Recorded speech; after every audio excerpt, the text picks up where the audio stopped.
This is the Education Gadfly Show.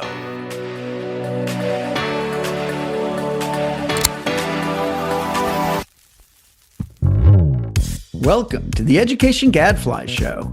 I'm your host, Mike Petrilli of the Thomas B. Fordham Institute. Today, Rick Hess from the American Enterprise Institute joins us to discuss education reform, or the lack thereof, during Biden's term, and what to expect from President Trump. Later on the Research Minute, Amber reviews a study on college and career readiness, focusing on the alignment between CTE courses and industry certifications. All this and more on the Education Gadfly Show.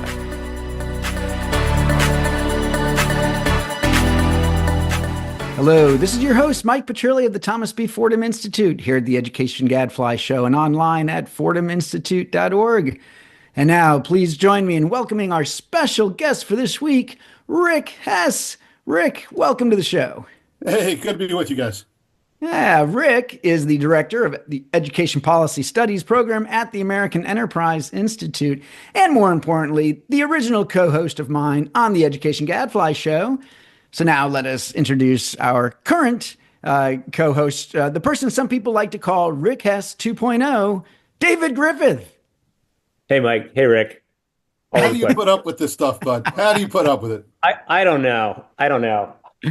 Sort of got Stockholm syndrome at this point. What do you mean? All right. Nobody calls David Griffith Rick Hess 2.0, but yes, you guys are have very distinct brands, approaches, but both excellent in your own way at co-hosting the Education Gadfly Show.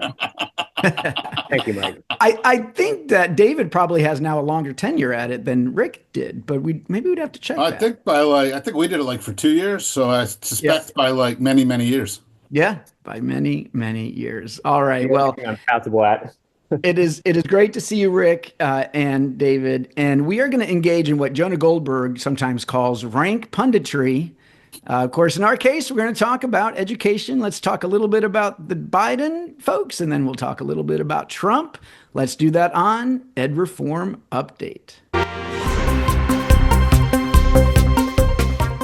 All right, Rick, I do feel like we need to at least put a pin in the Biden administration. You've been writing that you thought Miguel Cardona was the worst Secretary of Education ever. You gave a quote saying that you can't imagine how things could have gone worse. I've given some similar quotes about how I thought that the Biden administration was a huge disappointment. Now, some people might say, oh, well, of course. Well, Mike and Rick, these dudes, they're conservatives. Of course, they're going to complain about Democratic secretaries of education. So, but put this in context. I mean, can you tell us about some Democratic secretaries of education that you thought did a better job? I mean, partly it's trying to be concrete about why I think Cardona was so troubling. Look, I mean, anybody who follows this stuff I had lots of issues with Arne Duncan when he was secretary. Yeah. I thought Arne, acted as if he was the national superintendent. Lamar Alexander kind of famously talked about the job's not to run the National School Board. I thought Duncan failed to make important distinctions between government action and private activity and private philanthropy. Mm-hmm. But look, for 25 years, Republican and Democratic secretaries of education, for 20 years since the Education Sciences Research Act, had worked really hard to keep politics outside of things like the NAEP release. Under Cardona, those firewalls went away. They used NAEP release as a chance to hand out Biden-Harris talking points. Cardona used a civics and U.S. history release to attack Republican governors, even though, of course, the civics and U.S. history is not reported by state, so we don't actually know what was driving the results.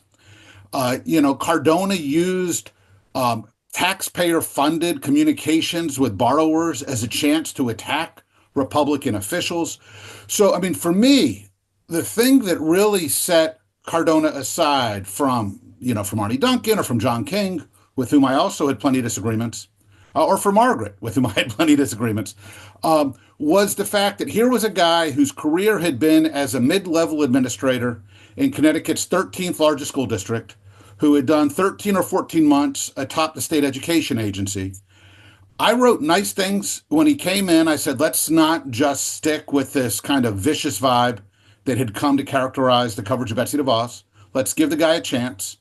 I thought, if anything, he would be a guy who would understand how to sidestep politics, because most veteran school administrators are at least good at avoiding partisan politics. And the thing for me that was most troubling, aside from the law breaking, aside from the contempt from Congress, aside from the apparently being allergic to talking about achievement, the thing that was most troubling was that he seemed to lean into being a partisan hack in a way that really sets him apart from anybody in memory. Yeah, no, and I agree. And especially on some of the culture war stuff where he could have played a constructive role in trying to take the temperature down. Certainly his boss, President Biden, could have played that role. And instead they leaned into it, right? Talking about book bans, making no distinction between maybe some cases where, okay, calling it a book ban maybe would be appropriate versus other places where we're talking about using human judgment about what's appropriate in a first grade classroom, right? With some very sensitive material. But they didn't make those distinctions. They just wanted to label Republicans as book banners, right? And that was very disappointing. And then for me, look, here we are in the shadow of this terrible pandemic, these super long school closures, historic declines in student achievement, massive learning loss, then a chronic absenteeism crisis as we're coming out of it. And as far as I can tell, he was terribly ineffective at using the bully pulpit, barely tried to get the nation's attention focused on this, or to highlight places that are doing the right things, or to call out some places that weren't. And it seemed very clear that his job was to not have any daylight between him and Jill Biden's National Education Association. So I guess on that front, he succeeded. And so there you go. And I mean, one piece of this, and I know you guys had the same experience, was, state chiefs or superintendents would go to meetings at the Department of Ed, and behind closed doors, he would apparently use the bully pulpit to tell them, spend that money, spend it, don't worry about it, I'm going to get you more. And they would come by and they would visit, or they'd send emails and be like, Rick, you can't believe this. There was no talk about leaning on the guys who were dragging us down to be transparent. There was no pressure on actually building websites and make sure we're updating folks on where the money's going. There was no talk about, look, make sure you're not embarrassing us with $190 billion. All of the pressure that was getting conveyed to me was them saying, go ahead and spend it. I'm going to get you more. Even from a Republican House where that wasn't going to happen anyway. I mean, it's so naive. Nobody could have believed that. I mean, David, where are we being unfair, do you think, if at all? I don't have any particular desire to defend the last 4 years. I don't think it's been good. You guys haven't even mentioned student loans, which was just a catastrophic own goal.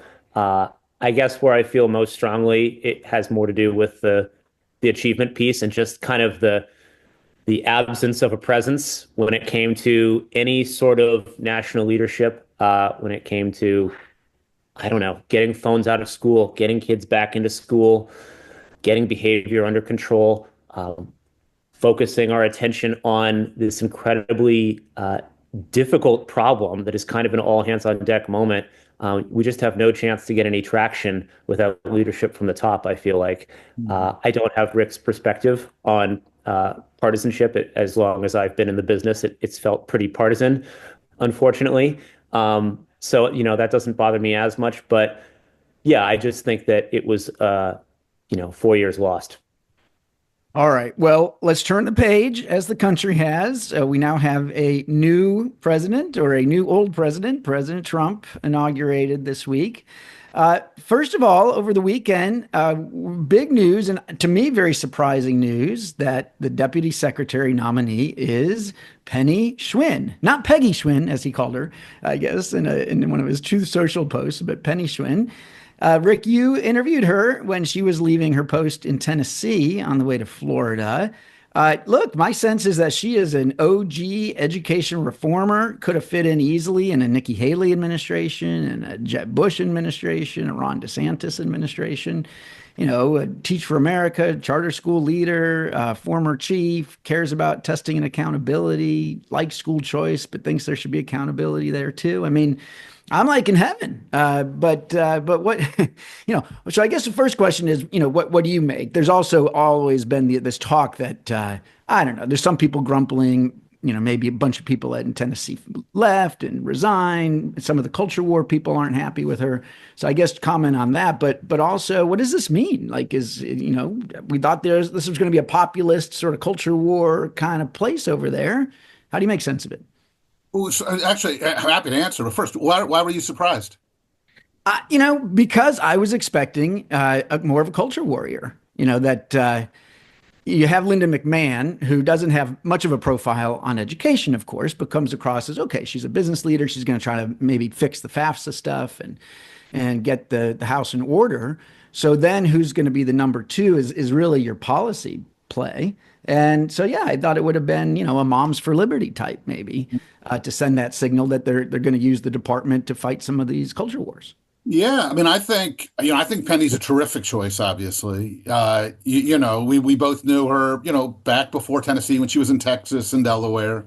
And she's smart and she's hard charging. And you're right. You can imagine her in a bunch of Republican administrations.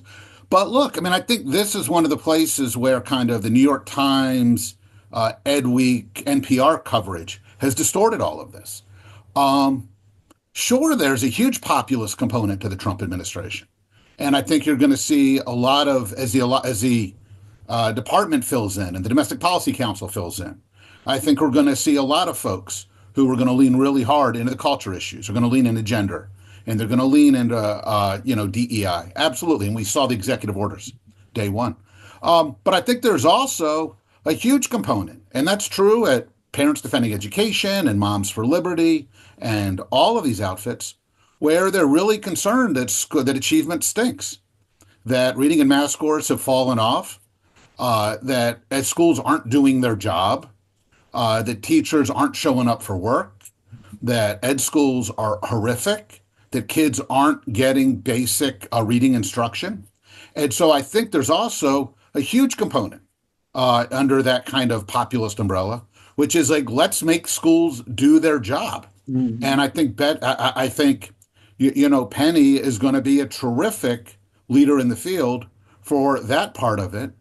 But I think you'll also see her surrounded by colleagues who are also going to take on some of the culture issues very forcefully and directly. Yeah. But look, I argued recently that we right now only have one party of education reform, and that's the Republicans. And, friends on the left push back. They're like, oh, come on. The Republicans, all they care about these days are, privatization, these, education savings accounts for everybody. And that's not reform. They've given up on accountability. They've given up on testing, school improvement.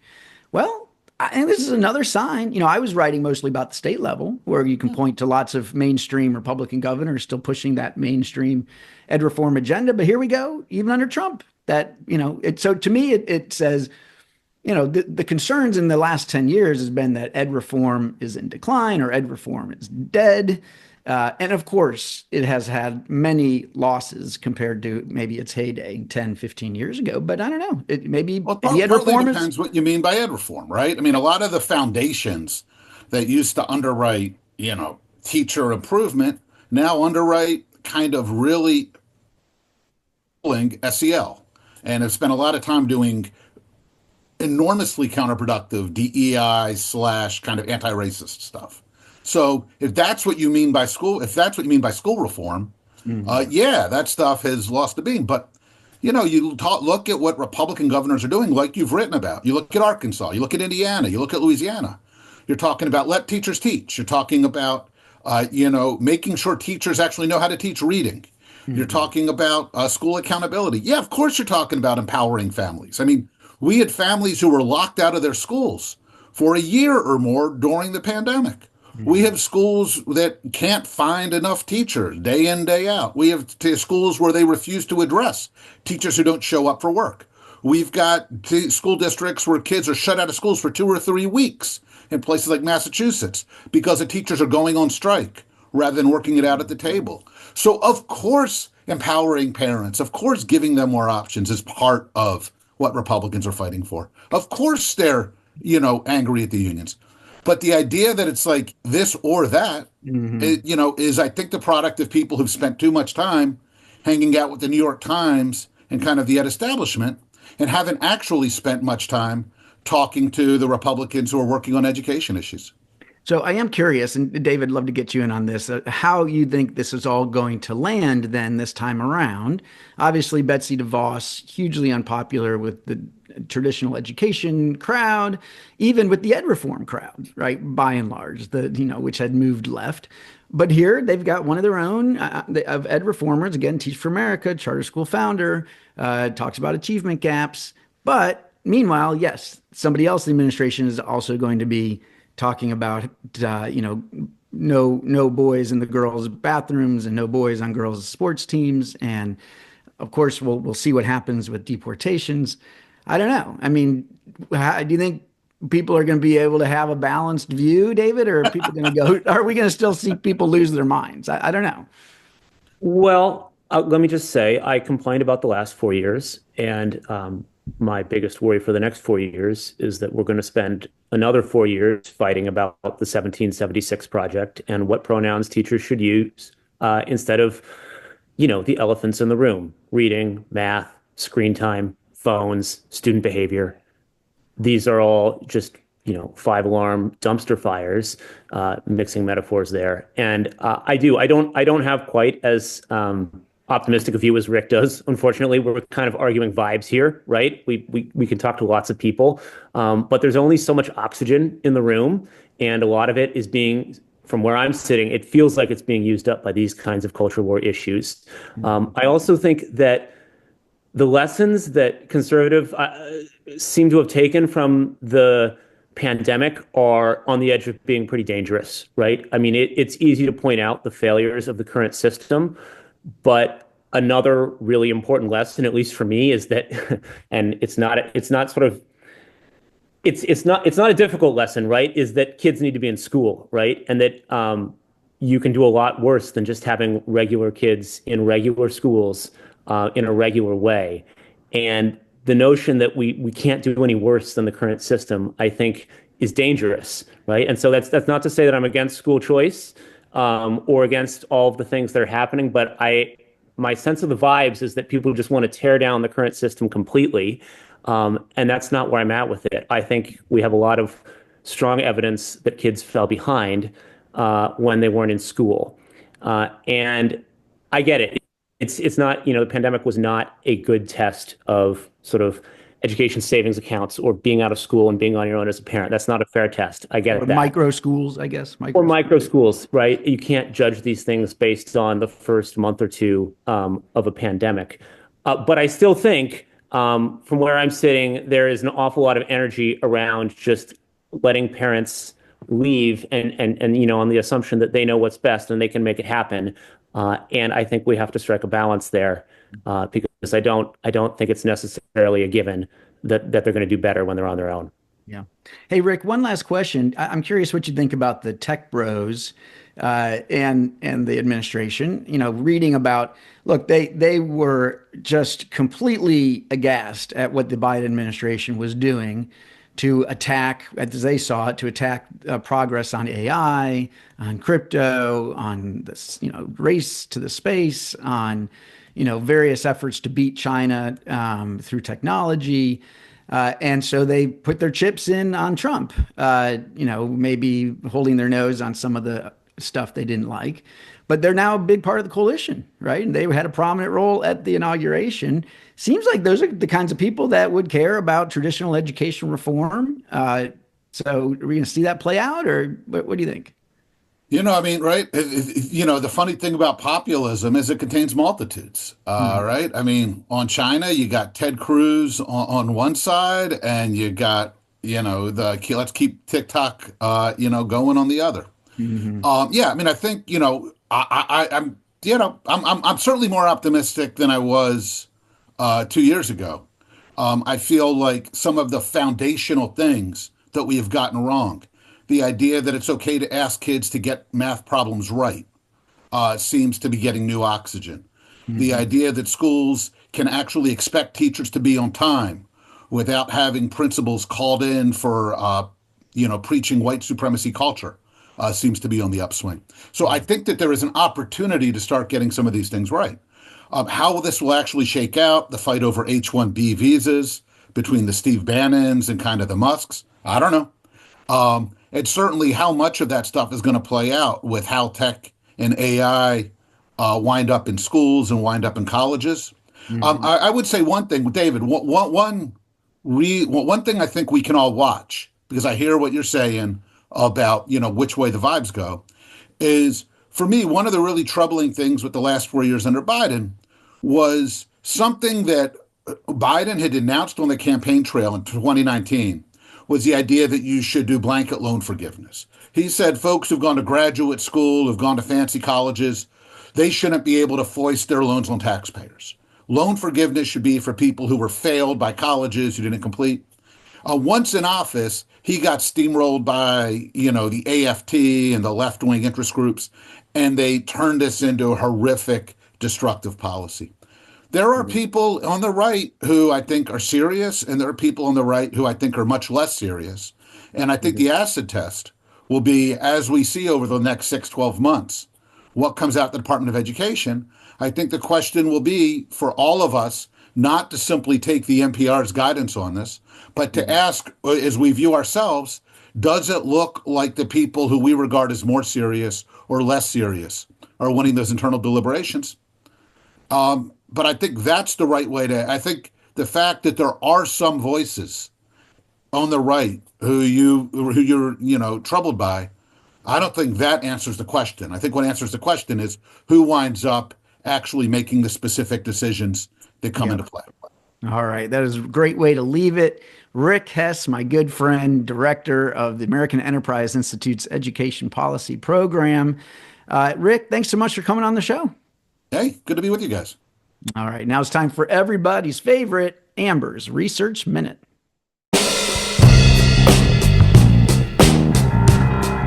Amber, welcome back to the show. Thank you, Mike. We're very excited about the Penny Schwinn pick. Rick and David and I are all just talking about that. And that makes 4. What's that? I said that makes 4. I mean, excited and surprised. Were you surprised? Not as surprised as maybe other folks were. I know that folks had been, leaking her name for the top job. So it wasn't as surprising that she got the second top job. All right. Well, look, it seems like a great sign of things to come, or at least that's how I'm going to choose to see it today. There you go, Mike. I like it. Meanwhile, let me just let you say another great sign of things to come. Jaden Daniels and your Washington Commanders. Oh my gosh, Mike, I could do a whole podcast on that. Took down the number 1 seed, Detroit Lions. 5 turnovers they had, Mike, 5. Yeah. So, hey, we more than prevailed. It's an incredible story. It's an incredible story. I'm just going to be crowing and crowing and crowing about these guys because we'll see. Fingers crossed if we're going to make it to the big game. Yeah. All right. Well, next stop, Philadelphia. Yeah. We'll see. Okay. So yes, we are here to talk about education research, something we sometimes forget. So what you got for us?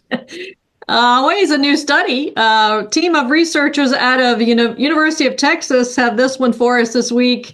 They're going to dig into an issue that is somewhat surprising, but that we've been hearing more and more about, and that is the misalignment between career and technical coursework and the attainment of industry-based credentials, or IBCs.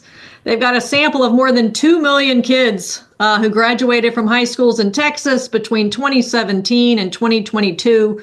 They don't use that pandemic year of 2022, however, for some of their analysis due to missing test data.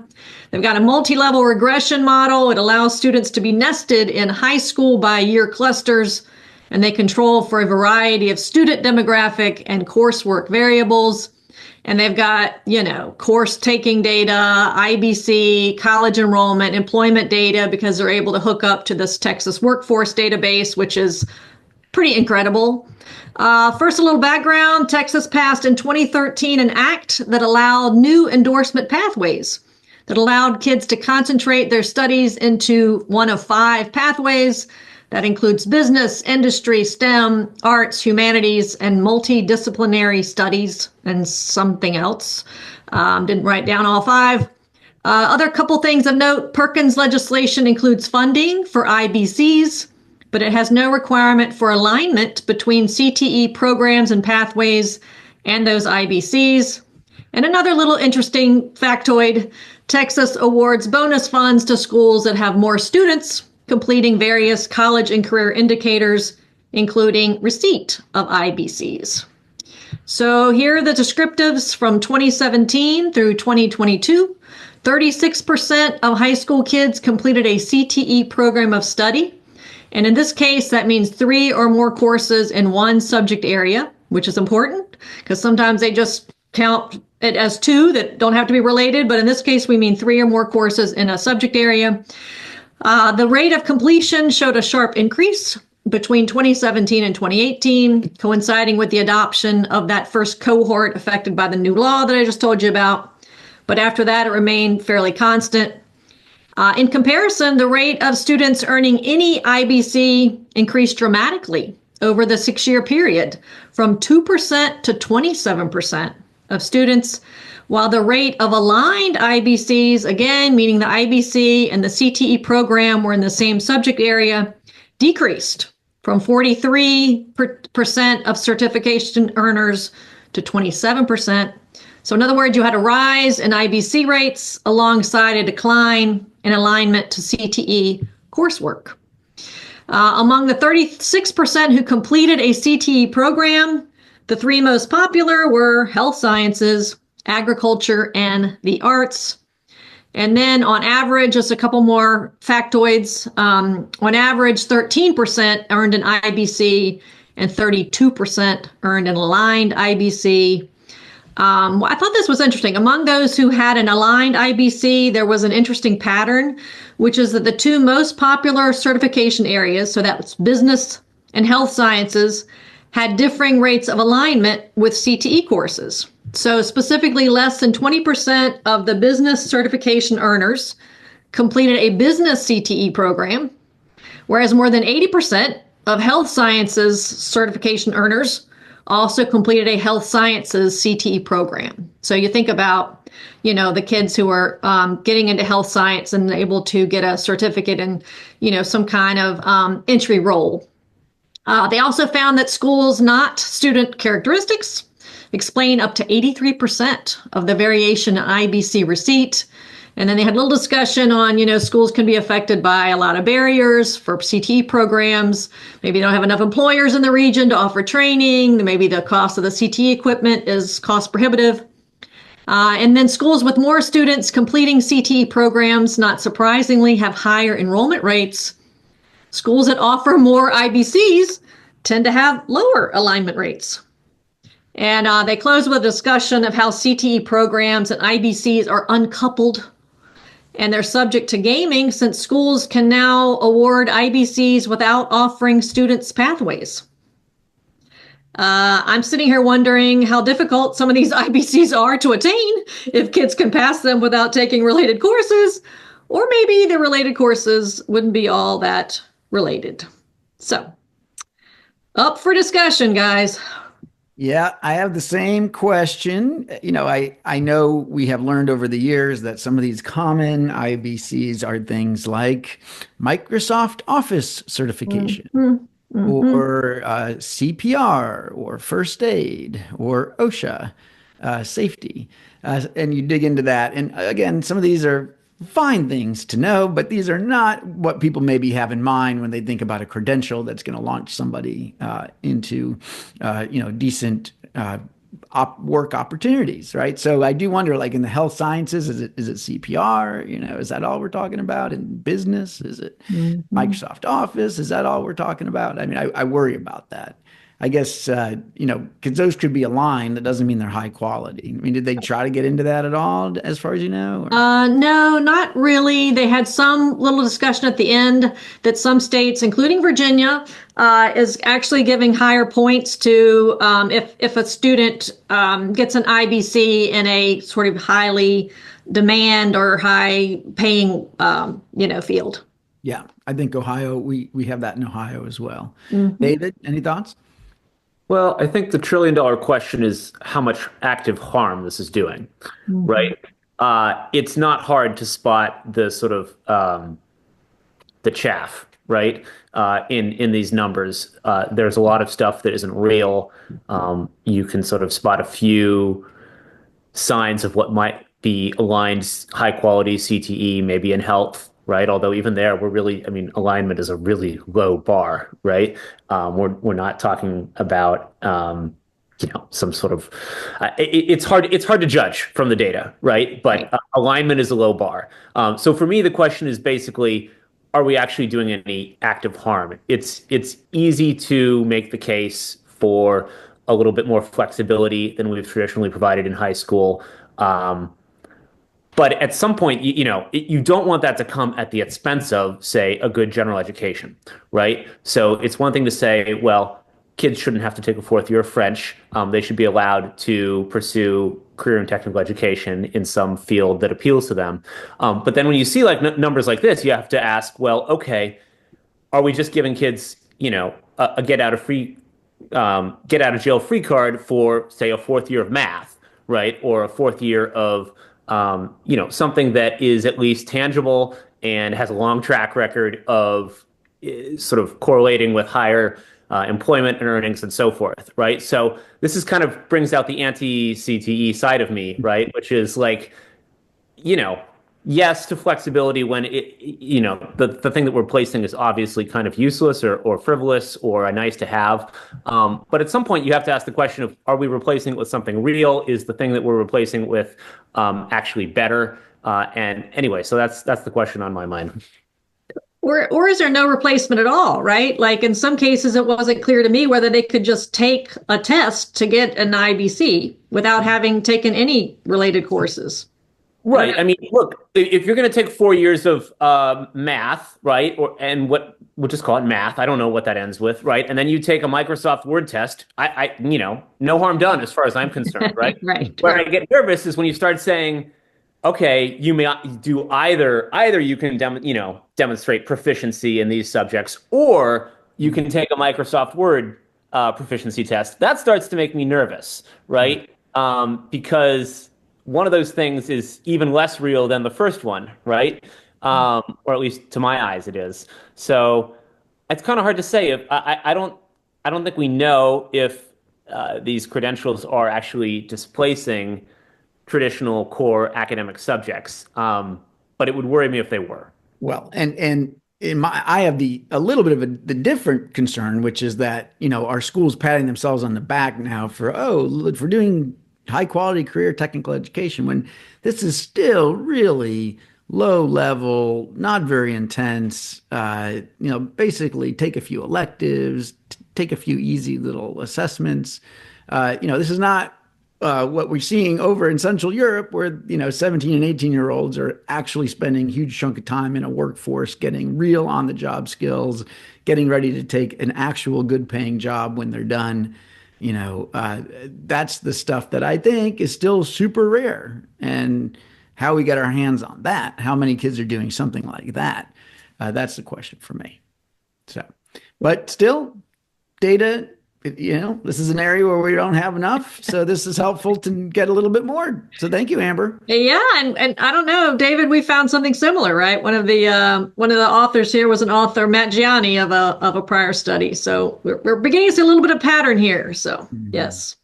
Very good. All right. Well, thank you, Amber. And thank you, David. But that is all the time we've got for this week. And so until next week, I'm David Griffith. And I'm Mike Petrilli of the Thomas B. Fordham Institute, signing off. The Education Gadfly Show is a production of the Thomas B. Fordham Institute, located in Washington, D.C. For more information, visit us online at fordhaminstitute.org.